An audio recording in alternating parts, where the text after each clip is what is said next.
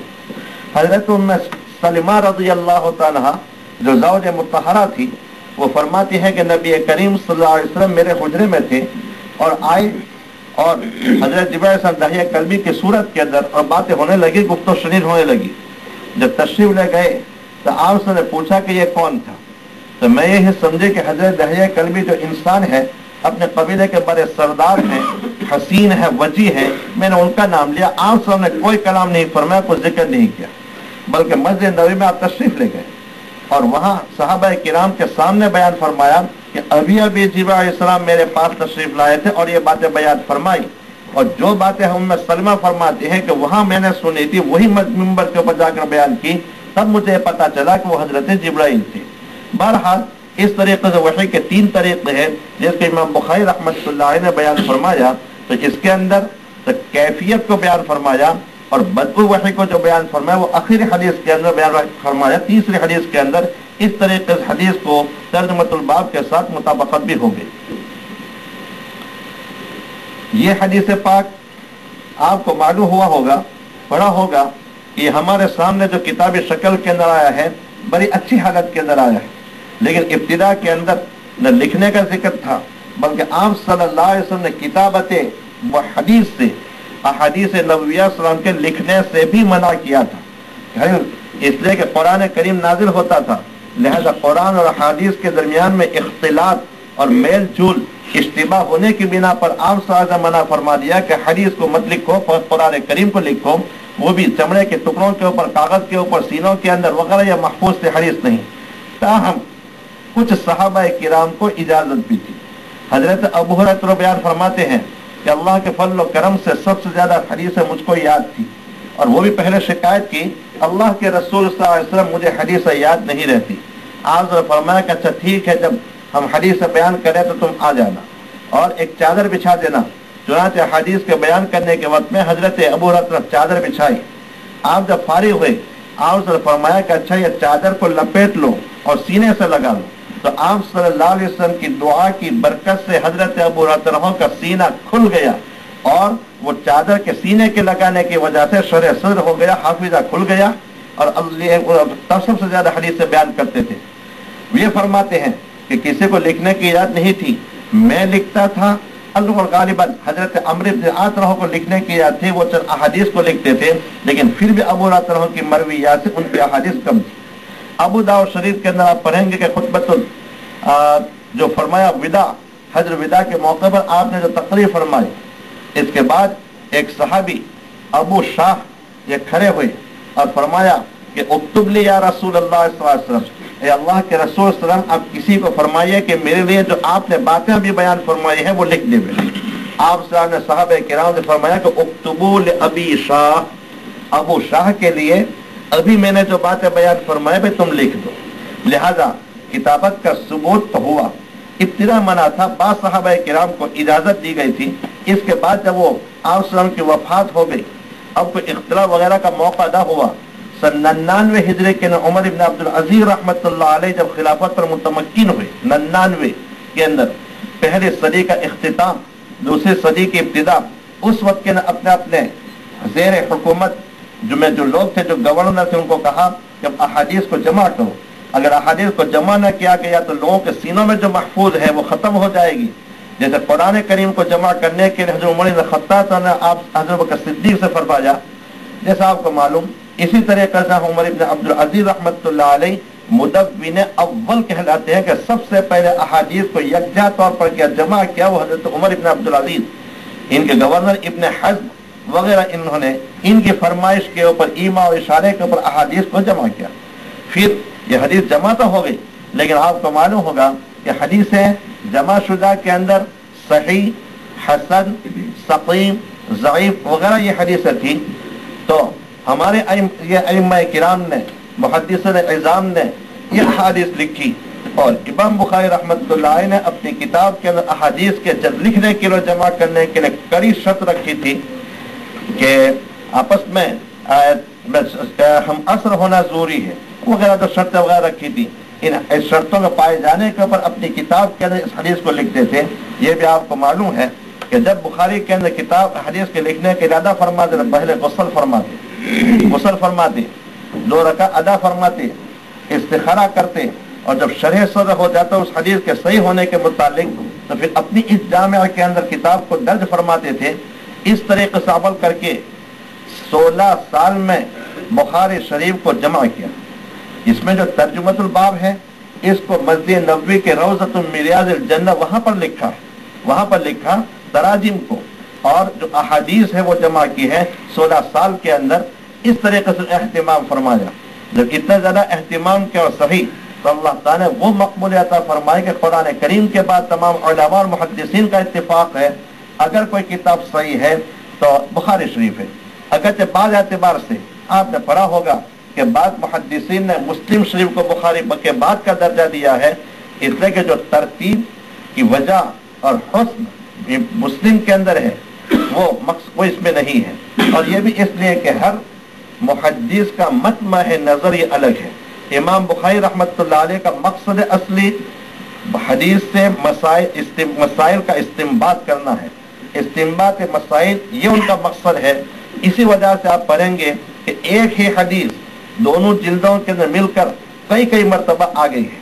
انما الاعمال بالنیات، یہ پہلی حدیث بیان فرمائی، اس کے علاوہ جلد اول میں بھی آئے گی، جلد ثانی میں آپ پڑھیں گے، تو چونکہ موقع کے اعتبار سے جو مسئلہ مستبد ہوتا ہے اس موقع کے اعتبار سے اس حدیث کو بیان فرمایا بخاری رحمۃ اللہ، اس کے اندر تکرار بہت زیادہ ہے۔ اسی وجہ سے علماء فرمائے کہ اس حدیث کو تلاش کرنا بخاری کے اندر مشکل، مسلم میں جیسے فقہ کی ترتیب کے اوپر احادیث کو جمع کیا تلاش کر لینا آسان، لہذا اس ترتیب کی بنا پر بعض حضرات نے بخاری پر مسلم کو ترجیح دی ہے، لیکن زیادہ صحیح اور محقق بات یہی ہے کہ مسلم کے اوپر بخاری کو ترجیح ہے، اور بخاری مقدم قرآن حکیم کے بعد۔ امام بخاری رحمۃ اللہ علیہ نے ابتدا کے اندر نابینا تھے، ان کی والدہ نے رو رو کر کے دعائیں کی۔ ابراہیم علیہ نبینا علیہ الصلوۃ والسلام کی زیارت ہوئی، خواب کے اندر فرمایا کہ تمہارا بیٹا تو بینا ہو گیا، دیکھتا ہو گیا۔ آنکھ کھولی دیکھا تو یہ محمد ابن اسماعیل بخاری بینا تھے، ان کی آنکھ روشن تھی، اور ایسی روشنی اللہ تعالیٰ فرمائے ماں کی دعا کی برکت سے کہ پھر بعد میں پوری روشنی بھی نہیں ہوتی تو روشنی کی جو جھلک آتی تھی اس کے اندر انہوں نے کتابیں لکھی ہیں۔ اتنے زیادہ 1080 شیوخ سے اساتذہ کرام سے بخاری رحمۃ اللہ علیہ نے استفادہ فرمایا، جو حدیث جہاں پر ملتی تھی اس حدیث کو حاصل کرنے کے لیے تشریف لے جاتے تھے۔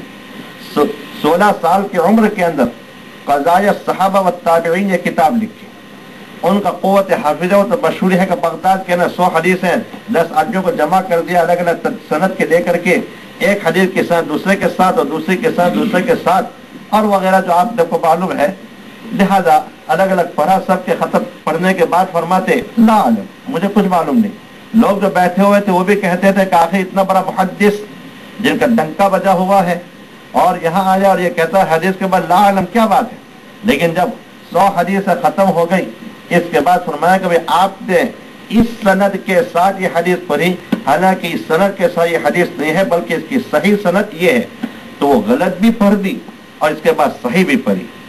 علامہ ابن حجر اسقلانی رحمۃ اللہ نے فتح الباری کے لکھا ہے کہ بخاری رحمۃ اللہ علیہ کا کمال یہ نہیں ہے کہ 100 احادیث کو صحیح سند کے ساتھ بیک وقت انہوں نے پڑھ دیا، بلکہ ان کا کمال یہ ہے کہ ان کے آزمائش اور امتحان کے لیے سند کو بدل دیا تھا، سند کو بدل کر کے جو حدیث بیان کی، اور وہ انہوں نے ایک مرتبہ ہی سن کر کے 100 حدیثوں کو اسی مجلس کے اندر بیان کر دیا۔ یہ ان کا زیادہ کمال ہے کہ جو سند بدلی ہوئی تھی اس کو ایک مرتبہ سن کر کے ان کو یاد ہو گیا، اور وہی غلط سند کو دوسرے حلقہ ملا دیا، وہ بھی اسی مجلس کے ایک مرتبہ سن کر کے 100 کے 100 احادیث کو بیان کر دیا۔ یہ ان کا کمال ہے۔ علامہ ابن حجر اسقلانی رحمۃ اللہ علیہ نے فتح الباری کے لکھا ہے، یہ علامہ ابن حجر اسقلانی رحمۃ اللہ علیہ نے فتح الباری کے لکھا ہے کہ بھائی علم کے سیکھنے کے لیے کچھ زینے ہیں، جیسے اوپر آتے ہیں تو ایک ہی مرتبہ آ نہیں جاتے، بلکہ ایک زینہ، دوسرا زینہ، تیسرا زینہ، اس طرح کے درجہ بدرجہ اوپر آتے ہیں. لفٹ جو چلتی ہے وہ بھی ایک ہی مرتبہ نہیں بلکہ آہستہ آہستہ اوپر جاتی ہے. تو اسی طریقے صاحب فتح الباری علامہ ابن حجر اسقلانی رحمۃ اللہ نے فرمایا کہ علم کے لیے بھی کچھ زینے ہیں، کچھ مرتبے ہیں، کچھ درجات ہیں. اب وہ جو فرماتے ہیں کہ اول العلم الاستماع ثم الانصات ثم الحفظ ثم العمل ثم النشر. سب سے پہلے علم یہ ہے کہ استاد جب بات بیان کرے تو استماع وَإِذَا فَإِذَا قُرِئَ الْقُرْآنُ فَاسْتَمِعُوا لَهُ، تو استماع میں توجہ کے ساتھ سنو، توجہ کے ساتھ سننا اور خاموش رہنا. اول العلم الاستماع ثم الانصات، توجہ کرو اور خاموشی کے ساتھ یہ ہے کہ سنو. پھر اس کے بعد حفظ، یاد کرو، حدیث ہو یا کوئی بھی بات. اس کے بعد عمل کرو، اور جب یاد کر لیا، عمل کر لیا، ثم نشر، اس کے بعد لوگوں کے درمیان میں اس علم کو کی نشر و اشاعت کرو. اس طریقے سے گویا صاحب فتح الباری نے علم کے تعلم کے لیے یوں زینے بیان کیے ہیں. عرض یہ کر رہا تھا کہ بخاری رحمۃ اللہ نے بہت سے سفر کیے ایک ایک حدیث کے لیے، اور اتنی محنت اور جفا کشی کی. صحابہ کرام کے تاریخ پر بھی ہم نظر کرتے ہیں تو یہ پتہ چلتا ہے. حضرت جابر بن عبداللہ رضی اللہ عنہ، جن کا ذکر ان دونوں جلدوں کے مختلف طریقے سے آئے گا، والد کا انتقال اور قرضے پہ تھے نہ کیا ہوا وغیرہ سب باتیں آئے گی. جابر بن عبداللہ کو معلوم ہوا کہ ایک حدیث سنی انہوں نے. بھائی تم نے کس سے سنی؟ فرمایا کہ محمد بن انیس سے سنی. اس کے بعد آگے سلسلہ نہیں. دوسرے سنا کہ وہ بھی انہی کا نام لیتے ہیں، ابن انیس کا. آخر مدینہ طیبہ کے حضرت جابر بن عبداللہ تھے، ایک اونٹ خریدا.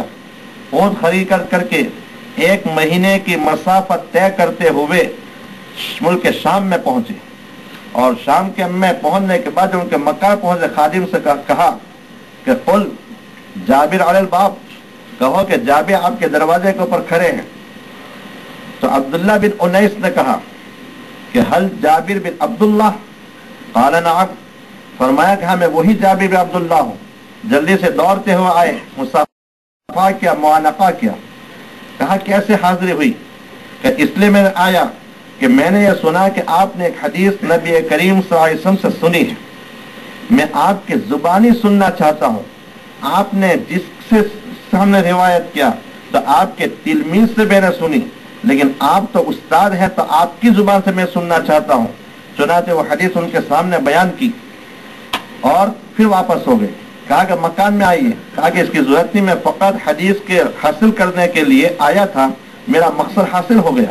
مدینہ طیبہ مسجد نبوی میں ایک نماز کے 50,000 نماز کے ثواب کو چھوڑ کر میں آیا تھا علم کے حاصل کرنے کے لیے. میرا مقصد پورا ہو گیا. بس مکان میں بھی نہیں گئے اور پھر یہ ہے کہ روانہ ہو گئے. یہ انہوں نے سفر کیا سند عالی کے حاصل کرنے کے لیے کہ عبداللہ بن انیس سے سنا تھا، لیکن عبداللہ بن انیس نے جن سے سنا تھا ان کے سامنے یہ پہنچے. تو اس طریقے سے انہوں نے سفر کا سند عالی کے حاصل کرنے کے لیے. حضرت ابو ایوب انصاری رضی اللہ عنہ کے متعلق ہے کہ یہ ان کو بھی ایک حدیث انہوں نے سنی تھی، لیکن کسی سے سنا، کچھ شبہ ہو گیا تو پہنچے. اب جن سے سنا تھا تو وہاں ان کے دروازے کے اوپر اور کہا کہ میں نے اور آپ نے ایک حدیث سنی تھی، مجھے کچھ شبہ ہو گیا کہ الفاظ میں کچھ تغیر تو نہیں ہوا. اس کی تصدیق کے لیے میں آپ کے پاس آیا ہوں کہ من سترہ مسلم علی خزی سترہ اللہ یوم القیامہ. کسی انسان کی پردہ پوشی کرے گا، اس کو رسوائی سے بچا لے گا تو ستر اللہ یوم القیامہ، اللہ تعالیٰ اس انسان کی قیامت کے دن پردہ پوشی کرے گا. یہ حدیث کے الفاظ تھے. کہا کہ ہاں یہ حدیث ہے، ہم نے برابر سنی. تو محض ایک الفاظ میں شک ہو گیا، اس کے لیے انہوں نے بھی مدینہ طیبہ سے مصر کا سفر کیا.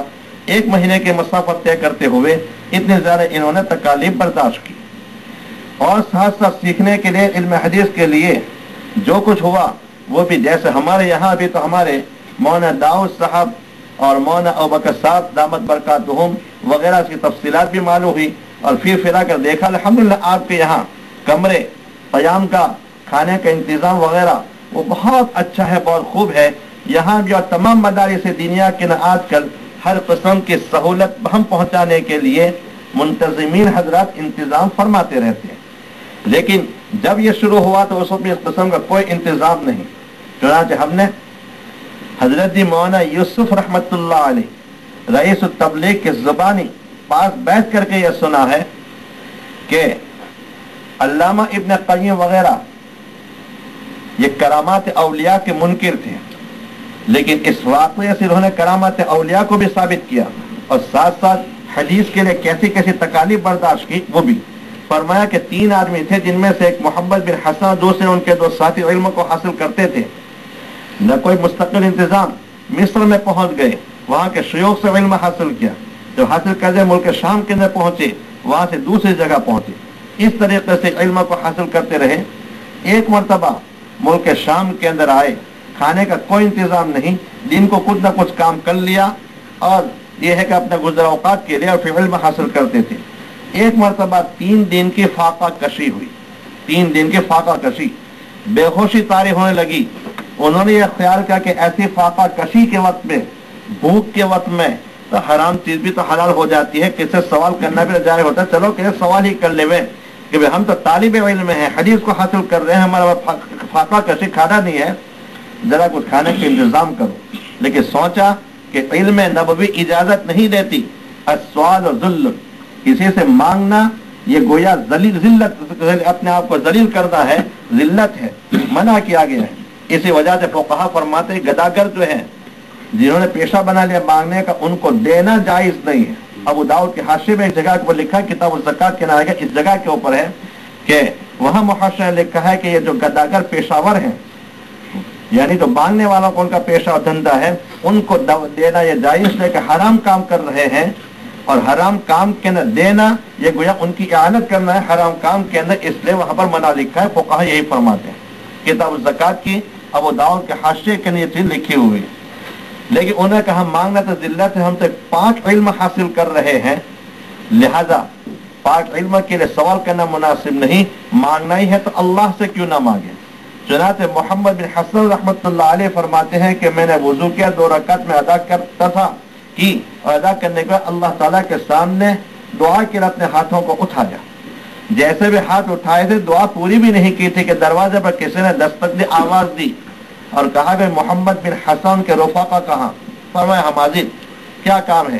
کہ بادشاہ نے اشرفیوں کی یہ تھیلی دی ہے اور کہا کہ آج کے دن اسی کے اوپر گزارا کرو، اس کے بعد تمہارے لیے مستقل انتظام کیا جائے گا.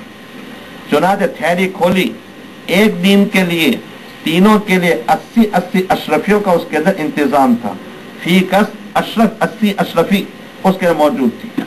خیر بہرحال، لیکن وہ پوچھتے ہیں کہ تیری اس کو ہم قبول اس وقت تک نہیں کریں گے جب تک کہ یہ حقیقت نہ بتاؤ کہ ہمارا علم کسی کو نہیں ہے کہ ہم یہاں پر موجود ہیں، بادشاہ کو معلوم کیسے ہوا؟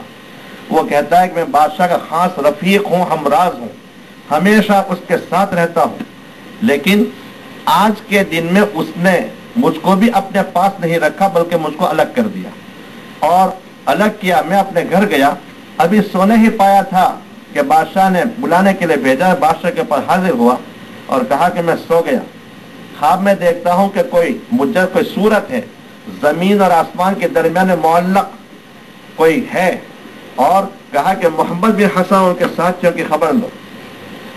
خیر میں نے توجہ نہیں کہ سو گیا، یہاں تک کہ مکان کی چھت کے اوپر وہ انسان آ گیا. پھر مجھے کہا، میں نے توجہ نہیں کی، یہاں تک کہ مکان میں آ گیا اور کہا کہ محمد بن حسن ان کے ساتھیوں کی ان کی موت سے پہلے خبر لو. میں ایک دم گھبرا کر کے خوف زدہ ہو کر کے بیدار ہو گیا اور میں نے دیکھا، یہ یقین ہوا کہ 3 مرتبہ خواب کے اندر مجھے یہ چیز بتلائی گئی، یقین، اور مجھے خواب کے اندر ایڈریس اور پتہ بھی بتلایا. چنانچہ یہ اشرفیاں لے کر کے مجھ کو تمہارے پاس بھیجا ہے. آخر جب ان کو پتہ چلا وہاں سے وہ روپوش ہو گئے اور چلے گئے. جب دوسرے بادشاہ اپنے لشکر کے ساتھ خود وہاں پر روانہ ہوا، وہ تو وہاں موجود نہیں تھے، لیکن آخر ایک جامع کی بنیاد ڈالی جس کو جامع ابن بطول کے نام سے یاد کیا جاتا ہے. تو بہرحال ابتدا کے اندر یہ ہے، علم کے ساتھ انہماک ہمارے علماء کا، ہمارے اسلاف کا یہ تھا کہ علامہ ابن اسیر رحمت اللہ علیہ بہت بڑے عہدیدار تھے اور ان کی رسائی بھی حکومت کے اندر بہت زیادہ تھی. لیکن ظاہر بات ہے کہ انسان جب اسی کے اندر لگ جاتا ہے تو اسی کا ہو کر رہ جاتا ہے، تو پھر اس علم نبوت کی طرف اس کو توجہ نہیں ہوتی. آخر ایک مرتبہ بیمار ہوئے، فالج کا اثر ہو گیا اور بیمار ہو گئے، صاحب فراش ہوئے، یہاں پر رہ کر کے انہوں کو سوچا وغیرہ، علاج خوب کیے، بادشاہ کے مقرب، بادشاہ کے ندیم ان کے علاج میں کوئی کسر باقی نہیں رکھی، روح بصحت ہونے لگے، یہاں تک کہ قریب تھا کہ بالکل صحت مند ہو جائے۔ اس وقت میں ان کے جو معالج طبیب اور ڈاکٹر تھے ان سے کہا کہ آپ تشریف لے جائیں۔ لوگوں نے بہت کچھ اصرار کیا کہ بس آپ کیا بیماری ہے وہ دفع اور ختم ہونے کے قریب ہے، چند دن کی بات ہے، آپ پورا علاج کر لیجئے، مگر انکار کر دیا۔ اور اسی بیماری کی حالت کے اندر جامع الاصول والنہایہ، جامع الاصول والنہایہ لکھی۔ انہوں نے یہ سوچا کہ میں صحت مند ہو جاؤں گا تو بادشاہ کے دربار میں پھر حاضری ہوگی، دنیا کے کام میں لگ جاؤں گا، دین کا کام میرا نہیں رہے گا، اس وجہ سے اپنے اسی بیماری کے حالت کے نو باقی رکھے رہے اور اسی بیماری کے حالت کے نو جامع الاصول والنہایہ۔ میرے بھائیو، یہ تمام گویا خدمات ہیں، جفاکشی ہے، تب تو ہمارے سامنے یہ کتابیں آئی ہیں، لیکن اس علم کے لیے کچھ آداب بھی تو ہوتے ہیں۔ جیسے ایک موقع پر حکیم الاسلام قاری طیب صاحب رحمۃ اللہ علیہ لکھا ہے کہ مسجد گویا بیت اللہ ہے تو مدرسہ جو ہے وہ بیت الرسول ہے، اور جیسے بیت اللہ کی عزت کرتے ہیں تو بیت الرسول کی عزت کرنا بھی ہمارے لازم اور ضروری ہے۔ اللہ فرماتے کہ ایک کتاب کے اوپر دوسری کتاب کو نہ رکھا جاوے، یہ جائے کہ قرآن اور حدیث کی کتاب کے اوپر کسی اور چیز کو رکھیں۔ بعض ہمارے طلباء جو ہوتے ہیں پڑھتے پڑھتے استاد کی تقریر کو نوٹ کرتے ہیں اور قلم جو ہے وہ کتاب پر لکھ دیتے ہیں۔ مجھے اس سے گرانی ہوتی ہے، میں اپنے طلباء جو بھائی ہوتے ہیں اس کو منع بھی کرتا ہوں کہ ہم لکھتے تو قلم یہاں لکھ دیتے ہیں، یہ مناسب نہیں، یہ کتاب کی وہ بے حرمتی ہے۔ لہذا یہ صحیح ہے کہ العلم صید والکتابۃ قید، کتابت کے ذریعے سے گویا ایک نقش کل حجر ہو جاتا ہے، ہمیشہ کے لیے باقی رہتا ہے۔ آپ بھی لکھیے استاد کی تقریر کو، حدیث کو، کتاب کے صفحہ کو وغیرہ، یہ لیکن لکھتے لکھتے یہاں پر یہ ہے کہ کتاب کے اوپر رکھ دے، چاہے فقہ کے ہو یا کوئی بھی کتاب ہو، یہ مناسب نہیں ہے، تعلیم کے خلاف۔ جیسے قرآن کے اوپر کوئی دوسری چیز رکھتے، حدیث کی کتاب، فقہ کی کتاب پر رکھنا، یہ ادب علم کے یہ خلاف ہے۔ اور ساتھ ساتھ معاصی کا ہونا اس کے لیے تو بہت ہی زیادہ مضر ہے۔ وہ آپ نے سنا ہوگا، امام شافعی رحمۃ اللہ علیہ فرماتے کہ شکوت الی وسیع بسوء حفظی فاوصانی الی ترک المعاصی۔ امام شافعی رحمۃ اللہ علیہ فرماتے کہ میں نے اپنے استاد وکیل کے سامنے میرے سوء حفظ، کمزور حافظہ کی شکایت کی تو مجھے لے کہا بے ترک المعاصی، کہ گناہوں کو چھوڑ دو، فإن العلم نور من اللہ ونور اللہ لا یعطى بالعاصی، یہ اللہ کا نور ہے اور اللہ کا نور روشنی گنہگاروں کا حاصل نہیں ہوتا۔ اسی وجہ سے امام مالک رحمۃ اللہ علیہ فرماتے ہیں لیس العلم بکثرت الروایت، لیس العلم بکثرت الروایت انما هو نور یضعہ اللہ فی القلب۔ کثرت سے روایت کر دینا، یہ حدیث بیان کر دی، یہ حدیث بیان کر دی، یہ حدیث بیان کی، لیکن عمل سے کورا ہو تو اس کو عالم نہیں کہیں گے، کہنے کو تو عالم ہو جائے گا۔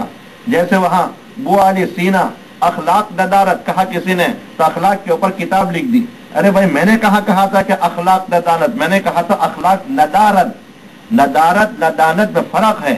اخلاق تیرے اندر نہیں ہے، نہیں جانتا، یہ بات میں نے نہیں کہی، تو جانتا تو ہے، تو نے اخلاق پر کتاب لکھ دی، لیکن اخلاق ندارت میں نے کہا تھا۔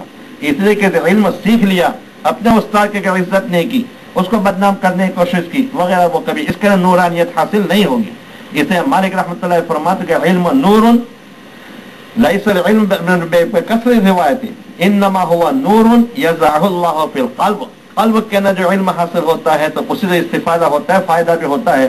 بہرحال یہ اس مختصر کے اندر حدیث کے اوپر بھی، حدیث کی باب کے ساتھ مناسبت، ساتھ وحی کے اوپر جو اختلاف ہے اور کس باب کے اندر مناسبت ہے، کس جملے کے اندر، وہ بھی آپ کے سامنے۔ اس کے لیے علماء نے کیا کہ اٹھایا۔ امام بخاری رحمۃ اللہ علیہ کو جو مقبولیت ہوئی تو وہی کہ ابو زید فرما رہے ہیں کہ میں حجر اسود اور مقام ابراہیم کے درمیان میں سویا ہوا تھا، کسی نے خواب میں کہا حضور اکرم صلی اللہ علیہ وسلم نے کہ کب تک امام شافعی رحمۃ اللہ کی کتاب تم پڑھتے رہو گے، میری کتاب کب پڑھو گے؟ ابو زید کہتے ہیں میں نے کہا اللہ کے رسول صلی اللہ علیہ وسلم آپ کی کتاب کون سی؟ فرمایا کتاب بخاری۔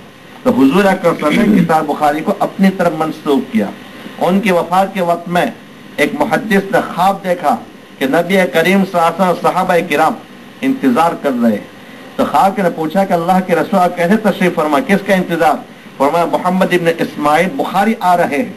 چنانچہ جس وقت میں انہوں نے خواب میں دیکھا تھا اسی وقت میں بخاری رحمۃ اللہ علیہ کی وفات ہوئی۔ یہ ان جب مصنف کی اتنی مقبولیت تو ان کی کتاب کی بھی اتنی مقبولیت ہوگی۔ اللہ تعالیٰ جو کوئی ہم نے کہا اور سنا اس کے اوپر عمل کرنے کی توفیق عطا فرماوے۔ بہرحال یہ بہت غنیمت وقت ہے، اس کو آپ غنیمت سمجھیے۔ ہمارے محترم مولانا ابوبکر صاحب ان کی موجودگی کے بہت بڑے الحمدللہ ترکیسن میں پڑھایا، دوسری جگہ وہاں یوں کہ پڑھایا، آپ کے سامنے بھی ہے، اور ان کے سامنے لب کشائی کرنا میرے لیے باعث عار تھا، لیکن یہ محترم کی دلی دعا تھی، اسی وجہ سے زبان چل پڑی۔ ہمارے بھائی محترم مولانا مسعود صاحب نے میرے متعلق کچھ کلمات کہے، ان کا اور اہل مدرسے کا منتظمین کا شکر گزار ہوں۔ یہ ہمارا فریضہ ہے بھائی کہ ہم نے پڑھا اسی لیے کہ علم نبوت کی، علم دین کی ہم خدمت کریں۔ دنیا کی چند کوڑیاں تو آ جائے گی، لیکن اگر یہ نہیں آیا تو اس کے لیے کوئی چیز نہیں، یہی آ گیا۔ ابو داؤد کے ایک روایت آتی ہے کتاب النکاح کے اندر کہ ایک عورت نے اپنے آپ کو پیش کیا حضور اکرم صلی اللہ علیہ وسلم کے لیے، آپ نے توجہ نہیں فرمائی۔